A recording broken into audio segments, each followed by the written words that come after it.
네, 반갑습니다, 여러분. 오늘 하루도 이 로마서로 시작하는 하루 되기를 원합니다. 로마서. 오늘 말씀은요, 로마서 11장 22절로 24절 말씀. 제목은요, 접붙임 두 번째. 네, 이 말씀 가지고 함께 얘기해 보시죠.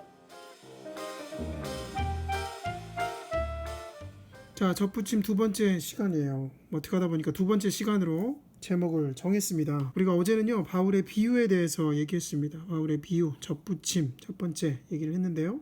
올리브 나무를 얘기했죠. 올리브 나무의 가지가 된다는 것. 올리브 나무, 이 올리브 나무에 이 가지가 된다는 것, 이 가지가 된다는 것, 이것은요, 하나님의 구원과 축복의 통로가 된다는 것입니다. 하나님의 구원과 축복의 통로가 된다는 것입니다. 하나님은 첫 번째로 이스라엘을 제사장 나라로 삼으시고 그들에게 사명과 특권을 주셨습니다. 그러나 그 불신과 불순종으로 그 자격을 상실했죠. 그리고 나서 이 올리브 나무에서 이스라엘은 잘려나가게 되는 것이죠. 그리고 어떻게 됐습니까? 이방인들을 이 잘려나간 자리에 접붙이셨다. 접붙이기. 그죠? 이방인들. 접붙이셨다라는 거예요. 그래서 생겨난 게 뭡니까? 사실 이 교회라는 겁니다.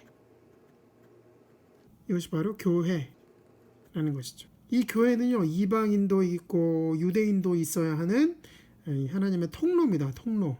바울은요, 지금 로마 교회의 그리스도인들에게 편지를 쓰고 있습니다. 그 교회에는 유대인도 있었고 이방인도 있었어요.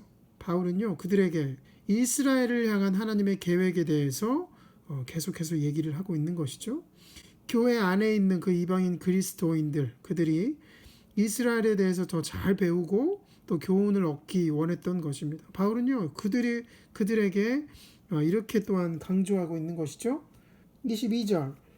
그러므로 하나님의 인자하심과 준엄하심을 생각해 보십시오. 하나님은 넘어진 사람들에게는 준엄하십니다. 그러나 그대가 하나님의 인자하심에 머물러 있으면 하나님이 그대에게 인자하게 대하실 것입니다. 그렇지 않으면 그대도 잘릴 것입니다.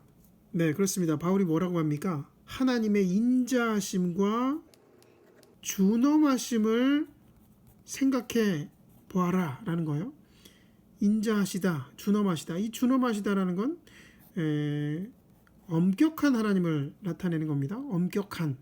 그래서 무슨 말이냐면 이스라엘은요, 어땠습니까? 이스라엘은요, 불순종과 불신으로 넘어졌어요. 그죠? 하나님은요, 그들을요, 엄격하게 다루셨다라는 겁니다. 하나님의 약속과 거리가 멀었던 이 이방인들을 오히려 믿음으로 하나님의 그 인자하심을 경험하게 하셨던 것이죠. 바울은요, 이 이방 그리스도인들이 이스라엘의 그 실패를 반복하지 않기를 기대하고 있는 것이죠. 믿음으로 또 순종으로 하나님의 인자하심에 머물러 있으라라고 했던 것입니다. 그러니까 왜 그런 거죠? 왜냐하면 이 이방인들도 이 유대인들처럼 잘나질 수 있다라는 거예요. 이게 무슨 말입니까? 하나님의 구원과 그 축복의 통로라는 그런 자격을 잃을 수도 있다라는 거예요. 잘려나갈 수 있다. 좀 무섭죠? 하나님 충분히 그렇게 하실 수 있다라는 겁니다. 그리고 이 이스라엘에 대해서 다시 한번 얘기하는데 23절 볼까요? 그러나 믿지 않았던 탓으로 잘려나갔던 가지들이 믿게 되면 그 가지들도 접붙임을 받게 될 것입니다. 하나님께서는 그들을 다시 접붙이실 수 있습니다. 자, 아주 중요한 말이죠. 그러나 믿지 않았던 탓으로 잘려나갔던 이 가지들, 이 이스라엘이에요. 이스라엘이 접붙임을 받게 될 수도 있다가 아니라 받게 될 것이다 라는 거예요. 미래적인 얘기죠. 하나님께서는 그들을 다시 접붙이실 수 있다라고 말하고 있습니다.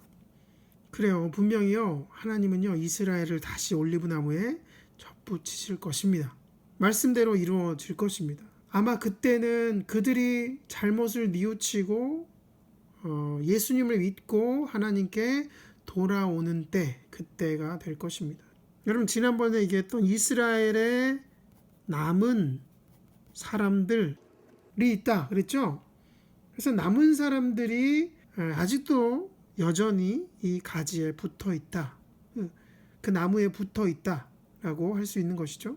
24절 그대가 본래의 돌 올리브 나무에서 잘려서 그 본성을 거슬러 참 올리브 나무에 접붙임을 받았다면 본래 붙어있던 이 가지들이 제 나무에 다시 접붙임을 받는 것이야 얼마나 더 쉬운 일이겠습니까? 그래요. 하나님의 목적은 무엇입니까? 하나님의 목적은요. 이 세상, 이 땅에 하나님 나라를 세우는 거예요. 그래서 예수님도 제자들에게 이렇게 기도하라 라고 하셨죠. 하늘에 계신 우리 아버지, 아버지의 이름이 거룩하게 여김을 받으소서. 아버지의 나라가 이루어지게 하소서. 아버지의 뜻이 하늘에서처럼 어디에서도, 이 땅에서도, 이 세상에서도 이루어지게 하소서. 이 세상에서도 하나님 나라가 이루어지게 하소서. 여러분, 우리가요, 이 세상에 태어나서 하나님 나라를 세워나가는 일, 그 일에 우리가 사용될 수 있다면 그보다 큰 영광이 어디 있겠습니까? 사랑하는 여러분, 우리는요, 예수님을 믿고 이 예수님의 그 나무, 올리브 나무에 접붙임을 받은 사람들입니다. 저와 여러분이 그런 사람이에요. 하나님의 구원과 그 축복을 전하는 도구, 그 통로가 되어진 것입니다. 그러나 좀 조심해야 할 게 있어요. 바울은요, 우리에게 뭐라 그럽니까? 교만하지 말라라고 하고 있어요. 겸손하고 감사한 마음으로 그 하나님께서 주신 특권을 누리라고 하고 있습니다. 그렇게 아름다운 삶을 살아가는 저와 여러분 되기를 간절히 기도합니다.